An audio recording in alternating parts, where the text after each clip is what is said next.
Today, everybody, we are in front of Tokyo Station. If you want to get away from the tourist hordes, discover a bit of history along the way, then come and join me and we'll go on a little adventure. I'm a licensed tour guide, living here for over 15 years. And this video channel is basically to take you away from the usual kind of, oh, come and see the Sky Tree, come and see Shibuya Scramble, Tick. Let's go and see Sensoji Temple, Tick. I mean, I can take you to those places, and I will, and show you some kind of hidden gems. We're going to head towards the northwest, and we're going to check out the MOMAT Museum of Modern Art Tokyo. MOMAT, that's the full name of it. We're also going to go to the Kitte Gardens and discover the Budokan, where the Beatles used to play, which was designed for the 1964 Olympic Games for the judo. And then after that, we're going to go across to Yasukuni Shrine, controversially, and we're going to finish up at the Yushukan, which is the military exhibition. Anyway, come with me, let's go on a little backstreet adventure. So here we are in the Marunouchi South exit. Looking up, everybody, you can see little blue circles just on the roof there, and inside each of these circles is an animal, but there's only eight. 8 of the animals of the Chinese zodiac are here, but 4 are missing. So when you come here, if you've got kids or teenagers, or even just big baby adults, you can play a little game and try and guess which 4 animals are missing. And they are missing from the 4 cardinal directions, north, south, east, and west. So anyway, let's carry on, not towards the Imperial Palace, not towards the Tokyo International Forum, but out this exit and towards the Kitte building. Kitte meaning stamp in Japanese, and it used to be the former Tokyo Post Office. And it's now a redeveloped kind of sophisticated shopping arcade and restaurants with an interior kind of redesigned by Kengo Kuma, the famous Japanese architect, also known for doing the 2020 Olympic Stadium and also the new Asakusa Visitor Center in Asakusa. So go and check those buildings out too. They're classic and iconic.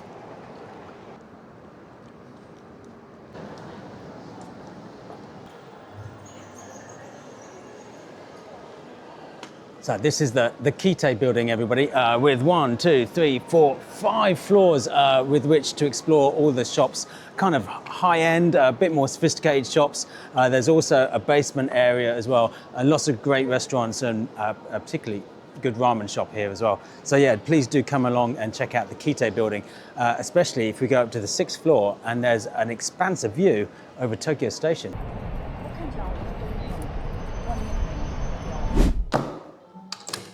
So, another particularly fun thing to do is to come to the former Tokyo Postmaster General's main desk and office, and you can pretend you're very important.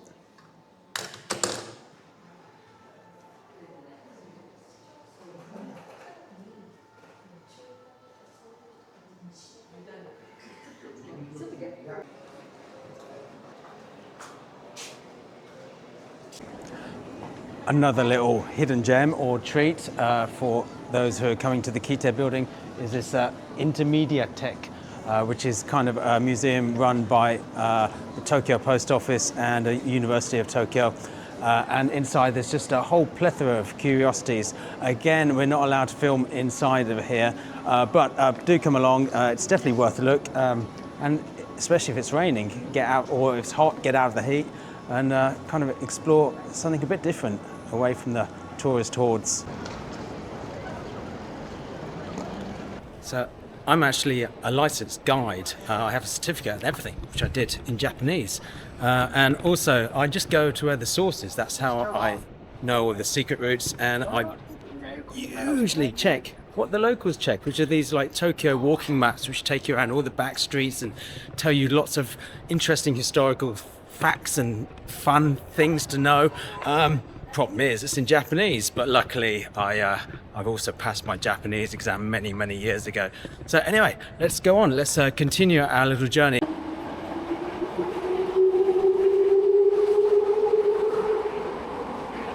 We come out of Takebashi Station by the Asahi newspaper building. castle, or the old castle grounds, just over there. But we're going to go to the North Garden, famous for having the Budokan, where obviously the Beatles played, or Deep Purple, live in Japan. Concert was filmed. Eric Clapton was another favourite to play here, along with his buddy George Harrison. And here we are, everybody. This is the very first sort of modern art museum to be established in Japan. They've got the new shiny one now over near Roppongi. But yeah, this is MOMAT. How do we say MOMAT? National Museum of Modern Art, Tokyo. And I believe it's a very reasonable 500 yen to go and peruse the permanent collection. Let's go and do it.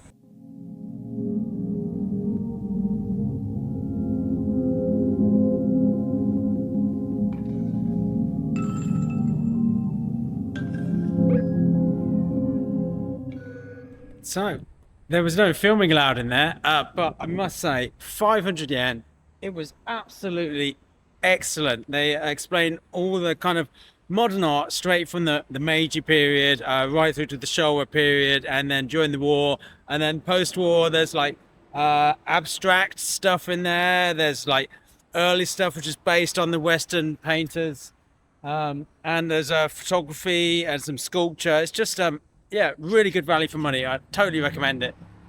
Anyway, we're going to get off this busy road right next to the Imperial Palace Gardens here, and we're going to take a walk through the Kitte Park. So right next door to the art museum is the National Archives of Japan. Not much English signage in there, and probably not much to look at unless you're a real enthusiast for the war and the documents and the constitution and just important kind of edicts on national education and things of that effect. It's kind of interesting, but it's very niche. I would skip it as a general tourist to Tokyo, especially following this route, but definitely check out the art museum. Anyway, onwards and upwards to Kitte Park. One route through the park, going to the Budokan, is by the Chidori Fuji, which is a section of the moat, or outer walls of the castle compound area, which is very famous for these trees here. See what these trees are? They're cherry blossom trees. So they have a very packed, busy schedule with boats going up and down here. It's meant to be one of the main spots to come for the cherry blossom. As you can see, it's unexpected. I wasn't expecting this huge, big kind of circuit road kind of cutting through the heart of the old castle area. But there we have it. The old and the new. Old Tokyo and modern Tokyo. Anyway, great city. Love it. Under this scorching heat, I think it's about 35 degrees Celsius. I've got my my ladyman umbrella, because this is the thing to do in Japan. It's okay for men to carry sunshade umbrellas. Make sure you get one with a white top and black underneath, so you can reflect the sunlight and then keep under the black. I don't know what that means, but anyway, yeah, highly recommend one, because if you're walking about between even 100 meters or so between like station exits and entrances when you're transferring, this will keep you alive basically in this insane heat. Anyway, everybody, I think I see it. Do you see that blue roof over there? Can you get it? That is it. That's the hallowed Budokan. So what is a Budokan? Well, Budo is, well, it could be grape, but it's not in this instance. But also Budo is the word for martial arts. So it was traditionally a martial arts competition arena. It still is, actually. There is another Budokan, a really cool one, if you want to get off the beaten path, in Ayase. Here it is, the famous Budokan. I just wish I could be transported back to when the Beatles arrived here. Famously, they were kind of warned before they played here about Japanese audiences because they were used to the hysteria in America, all this screaming. But here, they silence at the end of each song, and then a kind of respectful silence, and then a polite clap. So it's quite a different experience. Look at this, Nippon Budokan, the Japanese Budokan, everybody. Oh, the staff are gonna move into position. I wonder what's going on today. They've got barriers up anyway. Anyway, I don't have time. I don't have time to find out, but I hope to come back and see some artists play here in the future. Classic venue, everybody. It's the Nippon Budokan. As I go around the corner, we're confronted by this awesome gate, because remember, this whole park is part of the old grounds of the castle area. So if you wanted to come and visit the Shogun from this end of the compound, the complex as well, you'd have to come to this magnificent, beautiful gate. Look at that, everybody, isn't that? They're just beauties, aren't they? Never fails to impress me. And look, there's a little baby gate down here. This is called the Tayasu Gate. Tayasu Gate. There you go. Put that in your diary, in your memo book. Anyway, let's go down and see about the Showakan museum. Showa is the era from 926 to 989, famous for being the Emperor Hirohito, the controversial wartime emperor, who was never implicated in any of the war crimes. There's some great documentaries about the Tokyo War Crimes Tribunal and the efforts not to implicate the emperor in any misdoings. Look down here, everybody. You can see a wonderful lotus plants. It's the season, mid-July. They start to bloom. Definitely recommend going to Ueno Shinobazu Lake and checking out the lotus pond there.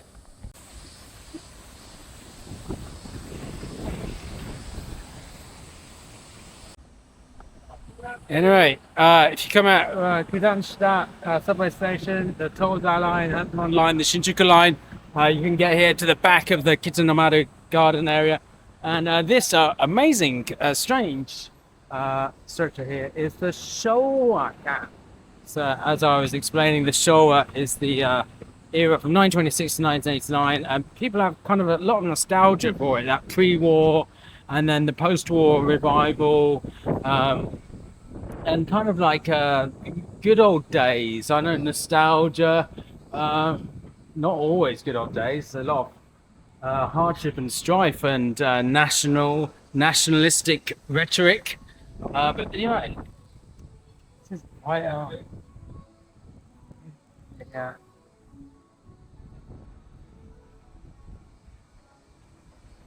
No videos. Side level or from this exhibition, I'm not sure which. Anyway, I'll go and have a look for you, and I'll leave it there.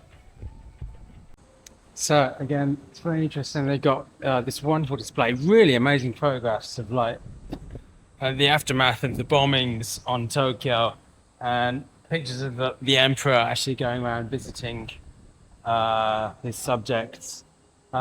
And again, it just says no photos, no video, but there's no signs in English. So again, if people hold their phones up with the Translate app, because it's really amazing, it's really, really fascinating for me. I mean, it might not be everyone's cup of tea, but you're watching this, so it might be your cup of tea. But again, if you're holding your phone up and use the Translate, they're going to come along and be very strict and say, oh, no cameras. You say, well, I'm just translating. They say, well, no. Anyway. It's a shame, because I know in the National Theatre in Ueno, in the National Museum in Ueno Park, they have a similar issue. There's not many explanations in English, but they also don't allow phones. And it's like, well, you can't have it both ways. You've got to either provide decent commentary in English, or you've got to allow people to use their phones to translate what they're looking at. Anyway, Here endeth the rant. Anyway, we're going up the elevator. This is an adventure for me, but it all seems very, as we're going to Yasukuni Shrine, the Showakan's here. It's not just about the Showa, it's really about World War II, life during, before and after. As you step out the elevator, this is the image you're confronted with. Aftermath of the firebombing. Diet building still remaining there. There's one exhibit in here, allowing pictures and videos. So I'm just going to get in this air raid shelter. And again, this museum is very, very interesting. Really, really good. Loads of stuff which you just wouldn't be able to get hold of in English format. But again, it's not in an English format. Unfortunately, it's all in Japanese. And again, I was a little dismayed. They wouldn't give me this on first entering. I had to ask for it when I saw all the Japanese people carrying it. It's not a complaint. Well, it's a little bit complaint. That's how it is. But there is an app you can download, and it will give you the English explanation. Although I don't see why they couldn't just put the English explanation on the walls next to the photos. But there you have it. You can come here, you can check out what's going on. Okay, so I've just finished the Showakan Museum, which basically deals with World War II, the fire bombings and the life during World War II, and also life after. What did I think of it? I think it's really good, and like I said, it's very specialized. If you're coming on like a World War II kind of a history holiday and you're going to Hiroshima and you just want to kind of get beneath the surface, I would recommend coming here. But again, everything's in Japanese mostly. As long as you download the app when you go in, you'll be able to kind of follow through and kind of see a bit of the life in Japan from that period. Anyway, onwards and upwards.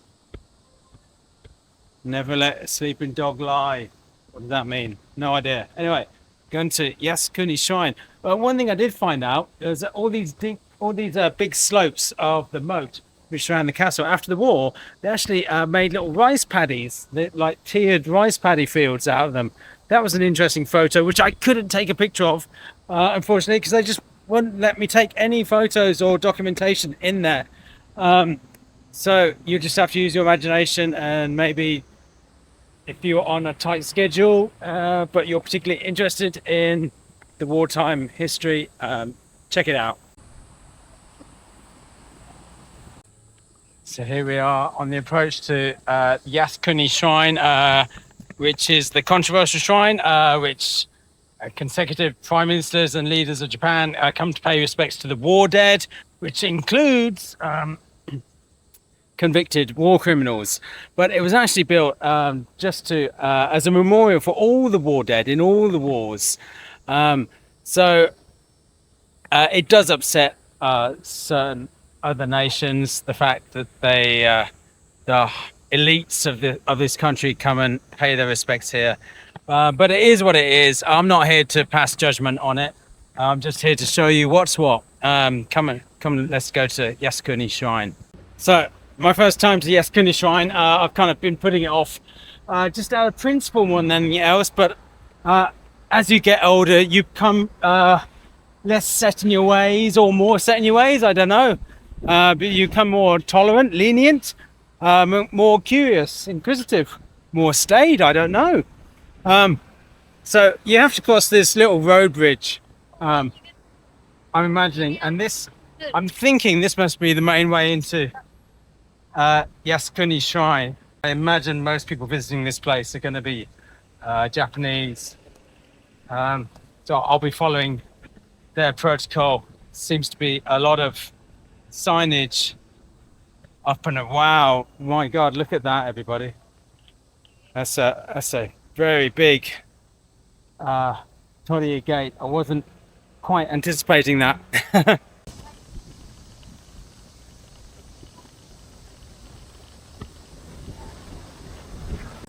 Just having a quick look at the warning signs here on the board there. No drones and no live internet broadcasts, internet feeds. As long as we don't do that, we're allowed to film a certain amount of it, because it is, remember, it's a shrine. It's a place of respect. It's a religious place.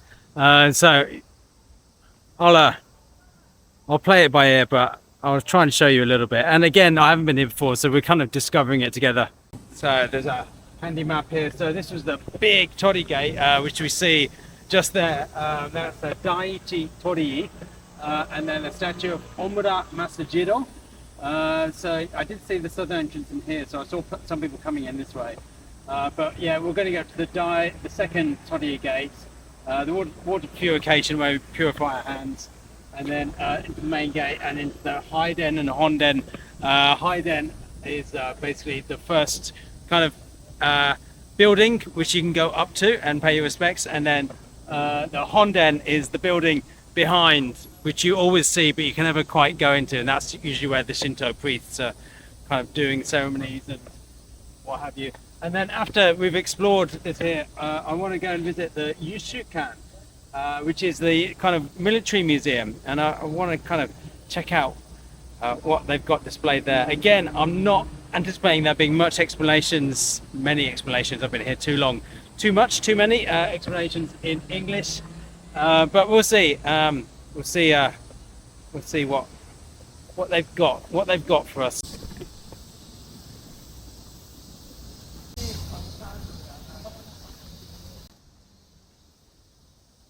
So, as I'm being constantly reminded as I pop into this little cafe, souvenir shop, rest house, it's quite a fortuitous outing for me today, because I just came to like roam the backstreets, show you a new itinerary, a new route. Maybe you might be interested in doing DIY style. Although I do work for quite a well-known travel company in Japan.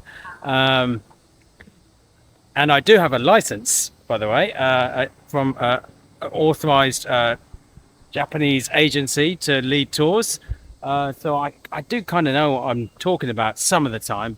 But as I'm constantly reminded, going around and seeing the posters, it's going to be 80 years this year. Well, it is 80 years since the war ended, Second World War, that is. And so this August 6th in Hiroshima is going to be the 80th anniversary of the atomic bomb. So it's going to be quite a big, so far it's been quite a sedate, I wouldn't say a celebration, anniversary would be the more appropriate word. But as I go around, I do keep seeing these posters saying we've got a special exhibition because it's to commemorate 80 years since the end of the war. So anyway, I'll leave you to that. I might get an ice cream from these amazing 17. They're called 17 Ice, and they have vending machines of ice creams, basically. They're very, very nice, and they might save you when you're in the middle of a scorching hot heat wave day. I used heat wave as an adjective. A heat wave day such as this. She's trying to stay cool in the mist. Ooh, I might have an ice cream. Ice cream done. Yummy, yum, yum. I had a blueberry cheesecake ice cream. Finished it in about, under 2 minutes, I would say. There's a crossroads here. Cars are meant to stop for you on crossroads, but it's kind of a Mexican standoff. You have to make eye contact. If you make eye contact, then you can do it. Anyway, this is the big second Torii Gate, which you can see behind me. And then we're going to go into the shrine ground. So I'm not sure if like these policemen or people will stop me from filming. I think it's fair game up to a certain extent. Obviously, you never film into the main like Haiden or Honden at the back there.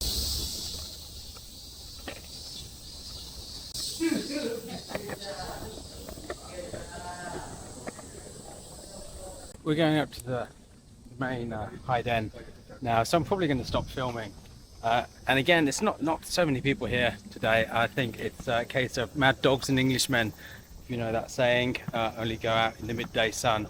So I'm gonna pay my respects, and then we'll go to the Yushukan, which is the military museum next door. So I had quite a spiritual experience then, as you sometimes do in these places. See this very appropriate security guard. He's been bowed to everyone who's coming up, saying, almost like to say thank you. This is a very sacred place. When I did my blessings, there was actually no one there, and it was extremely peaceful. So anyway, I can say I've been to Yasukuni Shrine now, and I've paid my respects to the war dead, as controversial or uncontroversial as you want it to make it seem. Let's go and have a look. Let's continue this this little backstreet adventure and go to the military museum next door.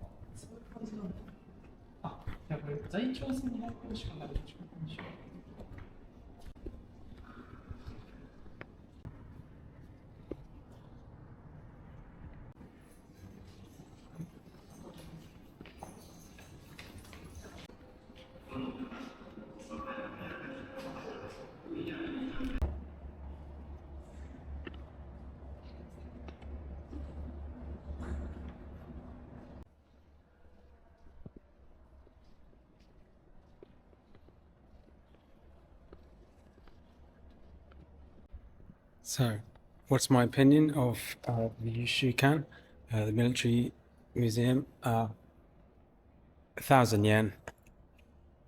Very, very good, very interesting, and they do have a lot of English explanations, and it's just interesting, just the angle, the take on it, compared to our sort of military museums in the West.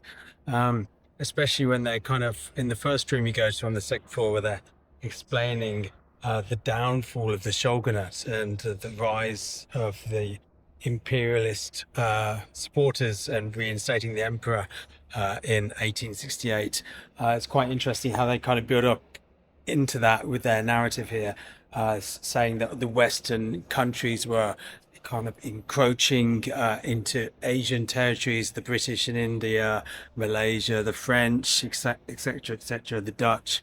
And so it kind of came across as it was about time. It was about time that Japan kind of rose up and became equal status with these Western nations. So it's a really interesting place. Again, I'm not passing a particular sort of strong opinion or comment on it. It is what it is. I do recommend it highly. Yeah, come to the Yushukan. Try and set aside a couple of hours, I think, a couple of hours, and you can kind of do it justice. I've seen some families with kids here, and the kids are enjoying it because the parents are explaining stuff. But generally, the mood's quite solemn in here. It's generally very quiet.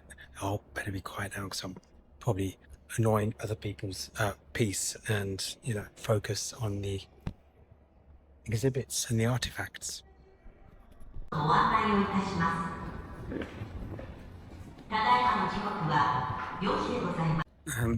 So another interesting thing, just as I was coming out of the main exhibition, we can film in this bit. This is okay. But in the other exhibition rooms, what I found interesting was there was a lot of individual attention to specific commanders and people, like from low ranking right up to the top, and like the part they played in any kind of military campaign in Japan. And they're very specifically kind of trying to remember and honor these people who sacrificed themselves for the right reason, for the wrong reason. Again, I'm not judging here, I'm not passing judgment, but it's very interesting how it does feel like a memorial to specific individuals. What was interesting is Tojo Hideki, the the war minister who was kind of held responsible in the aftermath for all of the atrocities which happened, and was the fall guy and honorably defended the emperor and didn't get the emperor embroiled or kind of associated with any kind of knowledge of any misdoings or aggression from the Japanese side in the war. They had his glasses there, a photo of him, and the glasses he wore in his pipe. And I found it quite chilling to actually be standing a few feet away from it, albeit with a sheet of glass in between. Anyway, again, I recommend it, but give yourself some time, give yourself a couple of hours, and it might be useful just to kind of do some research, I guess, just so you can kind of make some sense of the timelines that things are happening in. Well, everybody, I think I'm going to leave it there for today. It's getting late in the day. It's been a very hot day, but I hope you've got something out of it. I'll continue doing these rambling kind of backstreet videos, seeing an alternative side to Tokyo, different things to do off the beaten track. But yeah, for the moment, hope you enjoyed the content. Look at me. That's what YouTubers say. Hope you enjoyed our little walk around some lesser known, lesser visited areas. And see you in the next video, I guess.